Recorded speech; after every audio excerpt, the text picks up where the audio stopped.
Banjir kritik subsidi mobil listrik, Luhut dan Muldoko jadi sorotan. Jakarta, CNN Indonesia, Riset Institute for Development of Economics and Finance, INDEF, menunjukkan mayoritas warga menolak program subsidi mobil listrik dari pemerintah. Merujuk hasil riset INDEF, ada sekitar 80,77% masyarakat yang menolak pemberian subsidi untuk pembelian mobil listrik. Wahyu Triutomo, data analis Continuum INDEF mengatakan masyarakat khawatir subsidi kendaraan listrik justru menjadi bancakan bagi pejabat yang juga memiliki usaha di sektor kendaraan listrik. Warga kemudian menyoroti sejumlah pejabat yang memiliki kepentingan dari program ini. Selain itu, mereka juga menduga ada kepentingan bisnis dari Menteri Koordinator Bidang Kemaritiman dan Investasi, Menko Marves, Luhut Binsar Panjaitan. Luhut dikaitkan dengan perusahaan motor listrik, Elektrum.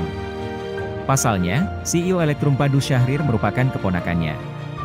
Ada juga yang menilai subsidi ini hanya akan jadi bancakan pejabat yang juga pengusaha.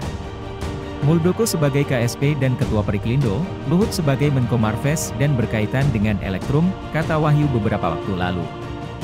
Menurut Wahyu ada kekhawatiran dari masyarakat bahwa kebijakan subsidi kendaraan listrik ini memunculkan konflik kepentingan dari para pejabat yang juga bermain di industri kendaraan listrik. Secara tersirat ada ketakutan konflik of interest antara dia yang menjabat di pemerintahan, punya power atas kebijakan, tapi di satu sisi punya usaha yang secara kebetulan ada irisan dengan kebijakan, jelas Wahyu. Ini akhirnya menimbulkan kecurigaan dari masyarakat, jangan-jangan subsidi ini untuk pempeng, bukan untuk masyarakat yang membutuhkan, tambah dia.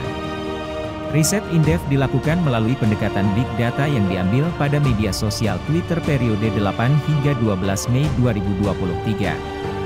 Selama periode itu, INDEF menjaring 18.921 pembicaraan mengenai subsidi kendaraan listrik dari 15.139 akun Twitter. Saat dihubungi terpisah, Jody Mahardi selaku juru bicara Luhut membantah tudingan bancakan tersebut.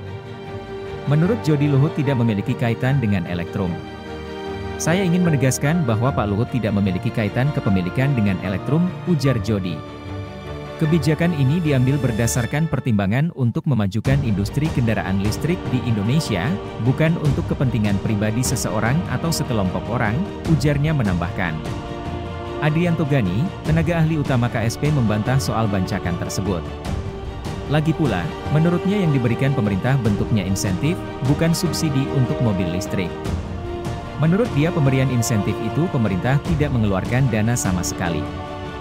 Insentif itu berupa potongan pajak pertambahan nilai, PPN, dari 11% menjadi 1%. Kalau dibilang bancakan saya juga bingung, mana yang mau dibancak? Karena enggak ada dana yang keluar untuk insentif mobil listrik, kata Gani. Alasan tolak subsidi mobil listrik. INDEF juga menyoroti berbagai alasan warga menolak subsidi mobil listrik. Dari 80% yang menolak, 32% diantaranya menilai program subsidi ini hanya menguntungkan segelintir pihak. Menurut warga subsidi harusnya menyasar hidup orang banyak. Sementara, dalam hal ini pembeli mobil listrik dianggap tidak membutuhkan subsidi untuk pembelian mobil listrik baru dari pemerintah. Kemudian, 14,3% warga menilai subsidi seharusnya menyasar hajat hidup orang banyak. Selanjutnya, sebanyak 12,3% menganggap subsidi hanya menguntungkan pejabat dan pengusaha. Lalu, sebanyak 2,2% warga menilai tanpa subsidi pun pembeli mobil listrik sudah banyak yang mengantre.